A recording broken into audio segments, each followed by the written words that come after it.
செஞ்சு புது ராகம் ஒண்ணு படிக்கட்டுமா?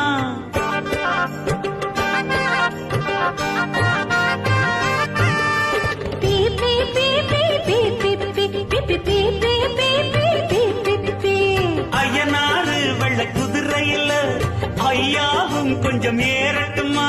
குதிரை புடிச்சுக்கிட்டு கூட நானும் வரலாமா? வெள்ளாட்டு பால் பீச்சி கண்ணுக்குள்ள விடலாமா? புதுப்பட்டி ரோட்டோரம் புளியங்கா அடிப்போமா?